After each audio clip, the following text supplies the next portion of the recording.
Over the last 10 years, as a Russian citizen, I've pretty much grown used to the economy of Russia getting progressively worse and worse over time. The aggressive actions of the Russian government had led to sanctions being introduced and many Western and foreign companies leaving Russia, and it has of course only gotten worse, especially with the start of the full-scale war with Ukraine. But when you talk about the Russian economy, you would often hear a different opinion from folks who say, look, all this talk about Russian economy collapsing and not doing well is complete nonsense. Just take a look, Moscow, Russia's doing well, everybody's living their lives, the supermarket shelves are stocked with foods, we're still going strong despite everything, Z. And yes, even though these types of people are usually just coping, there is actually a bit of truth to what they're saying in the sense that yes, the Russian people are not starving in the streets, but that still doesn't mean that there's not an economic crisis brewing underneath. Because the truth is that in Russia right now we have a situation where the majority of Russians are probably never going to be able to afford a house or an apartment. And you might say, Roman, this is a situation in the West as well. Well, yes, but Russia actually has a unique issue here where the minimum rate to get a mortgage in Russia starts at 21%. Yes, people, I'm not making these numbers up. So, hey there people, it is your boy Roman, your favorite neighborhood Russian, and welcome to a brand new video in which we will talk about the dire situation on the Russian real estate markets and why mortgages in Russia have become a complete sick joke. Spoiler alert, it has to do a lot with the war in Ukraine. So just in case you guys don't believe me, here's for example, this is Sberbank, like Russia's biggest bank basically. Here you have mortgages for existing or previously owned homes. You have to start with a down payment of 20%. It could be up to 30 years and you can do up to 100 million rubles, and the basic rate that you get is 27.5% and the minimum rate that is possible is 25.6%. Or for example here, Alpha Bank, another major one in Russia. For a change, let's take a loan, a mortgage for a new building. And what do we get? You gotta put in a down payment of 30% and the rate starts at 28.49%. Now, if you know a thing or two about mortgage, you probably know that it shouldn't be this high. And you guys are probably asking the question, what happens? The Ukraine war happens. Basically, the reason why the mortgage rate is so high in Russia right now is because of the interest rate of the Central Bank of Russia. The interest rate of the Central Bank is essentially the rate at which the government can give out loans to commercial banks. As I'm filming this video right now, the interest rate is actually at 21%. And essentially what the Russian government is currently doing is that it's raised the interest rates to an incredible level in order to try to fight inflation and try to fight the increase of prices for consumer goods. In 2015, once again, coming off of another financial crisis induced by sanctions after Russia took over Crimea and stuff, we had it at 12 or 11%, then it went way down. In 2020, for example, it was just at 4.25%, and then you can see it slowly was rising as COVID was going on, and right after the invasion of Ukraine in 2022, in February, they immediately raised it to 20% to try to stop the economy from turning into Weimar Germany, basically. But after July of 2023, it started going up very, very rapidly, and currently, it's still staying at 21%. Now, I'm no economist, I'm not gonna pretend to be one, but basically the way this affects the regular Russian person is that the rates for loans and mortgages for regular people and regular businesses in Russia are now becoming absolutely insane. Now you gotta understand that mortgages in Russia were always a bit of a joke. There's this classic thing about how Sberbank, for example, this was before the war and stuff, so they actually used to have a Sberbank in the Czech Republic, and the meme was that Russian people would compare mortgages for Russian citizens in the Russian Sberbank and mortgages for Czech citizens in the Czech Sberbank, and while the Russian mortgages were like 7-8%, which was considered bad at the time, in the Czech Republic at the same time the mortgages were like 1-2%. So people were like, what the hell is going on here? But you know, now it's 21%, it is absolutely over. I just want to see this myself. So this right here is my beautiful hometown of Chelyabinsk in Russia, where I came from. And let's say I want to buy a beautiful, nice apartment in the city of Chelyabinsk. Let's look for somewhere nice, somewhere central, for example, okay, let's say I want to get this one. Nice modern building or whatever, not a commie block. 3 rooms, 92 meters, in the center of Chelyabinsk. Some columns in there, okay. 15,900,000 rubles. So let's say I'm gonna take Alpha Bank, this one. Alright, mine is 15,900,000. Let's say I'm rich and I'm gonna put in, you know, like 6 million, which is, you know, like almost half of the entire price, right? Oh yeah, I gotta choose that it's a second-hand building. Okay, let's say 20 years. That's a long time, but 20 years, yes, guys, I'm going to have to pay 223,532 rubles every single month for 20 years. So, the amount of money I'm gonna overpay on this loan is gonna be 43 million rubles, 700,000. Which once again raises a question to me. What the fuck is going on? And how are people okay with this? And how are people still coping and saying that the Russian economy is good?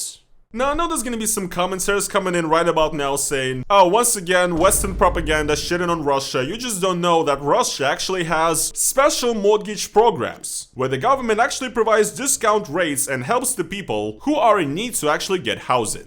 And yes, that is true. There are government benefit programs desperately trying to make mortgage in Russia a little bit okay. Let's check them out. So the first and the main one that is currently active is the program of the family mortgage, of course. Russia is in a demographic crisis, they want to push more people to have more kids. So if in your family you have at least one child that is younger than 7 years old, if you have a disabled child younger than 18 years old, or you have at least 2 children in the ages from 7 to 18, then you get a special offer in your mortgage and you actually can get it up to about 6% rate. Sounds good and all, but there are some restrictions, which is a common thing with these things, by the way. For example, if you want to buy new real estate, then there are no restrictions on where it can actually be if you have a child under 7 years of age or a disabled child. However, all the other families can only do it in small cities under 50,000 residents, in regions with a low amount of construction or individual development programs. Now, if we're talking about buying a second-hand apartment or a house, if your child is underneath 7 years old, you can only buy second-hand real estate with this program only in cities where there are building less than 2 new apartment buildings. So basically, only in cities where there's no construction going on. And of course, only outside the Moscow and Leningrad Oblast. So that's where the first-class citizens live, so you're not allowed to go there.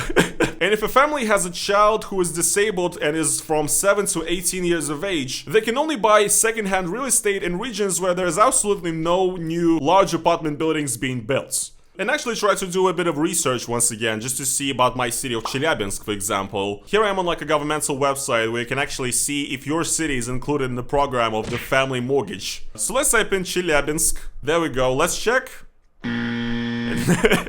Yeah guys, no, it says right here that in this city, there is no second-hand real estate that you could use the program family mortgage for. So yeah, you do get some family mortgages that are helping families out only if you want to live in like the bumfuck of nowhere.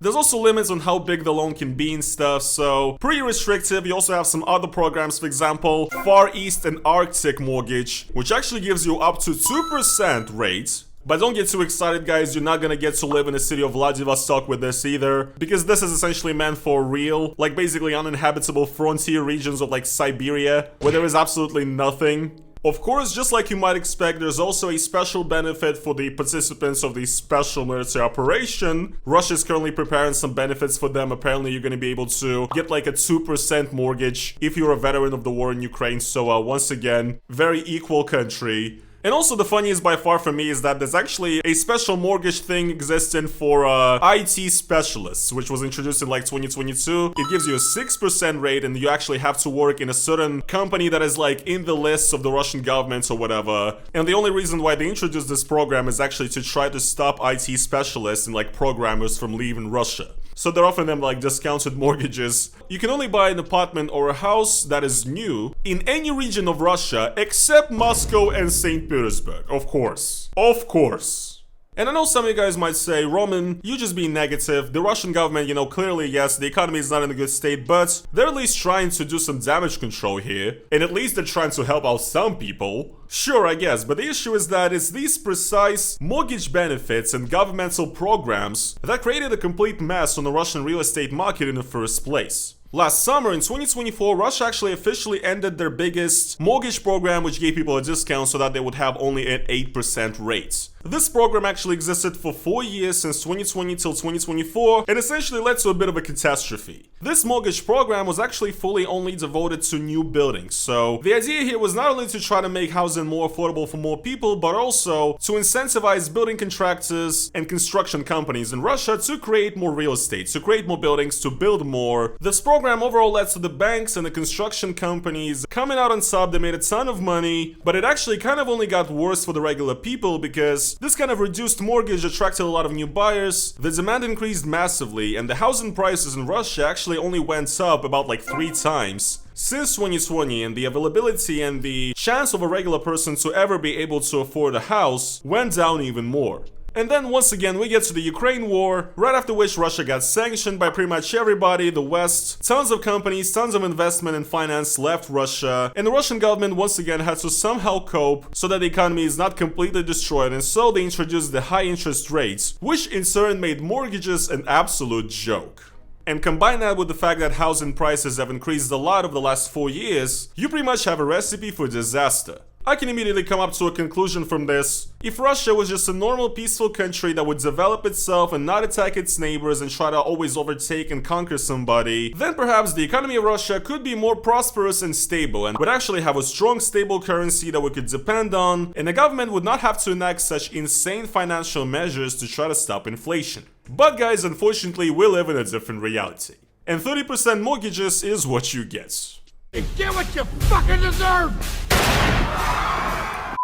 So just for reference, right, I now live in Portugal in Europe. Let's put in the same numbers I had before and try and see what my payments would be like here. Okay, I'm not gonna lie, I don't really understand all of this. I'm not gonna like pretend that I know how Portuguese or European mortgage works yet, haven't dealt with it. Okay, so it shows me I guess 4.5% is gonna be my rate. I'm gonna have to pay 592 euros per month. I kind of put in basically the same numbers. So again, in Russia we had to pay basically 2,500 euros every month. And again, my total cost is going to be, essentially it's over 50 million rubles here, so like, basically the entire apartment is gonna cost me about like 600,000 euros, okay? After I pay off this Russian mortgage. In Portugal, I guess because I want to loan 100k, I'm gonna have to pay 150k basically. So you can tell that, you know, there's quite a bit of a difference. And in fact, you know, even the discount mortgages in Russia are actually worse than the regular mortgage in Portugal and any other European countries. So again guys, much to think about, and once again, I know that the Z people are gonna be coping and saying that Russia, you know, strong, Russia very good, Russia number one, we're undefeated, our economy is doing way too strong, puny sanctions can hurt us. And yes, once again, you know, like, I'm glad you're having fun and going to restaurants or something, but please contact me when you actually have a decent country where you can get a fucking mortgage and not literally, like, sell your entire life away, you know what I'm saying? Because this right here is just not normal, okay? And I know that Z people and Putin supporters will cope and defend basically anything, but again guys, a 30% mortgage is just not very normal and not a sign of a stable country. But yeah guys, I guess that is gonna be pretty much it for today's video though. If you guys did enjoy it, then please make sure to slap that like button on it. And if you guys want to support me and what I do on this channel, you can go over to the link down in the description, buy me a coffee, or become a channel member here on YouTube. It helps me out a lot. And yeah guys, thank you so much for watching today's video. I'm gonna see you guys in the next one. Peace.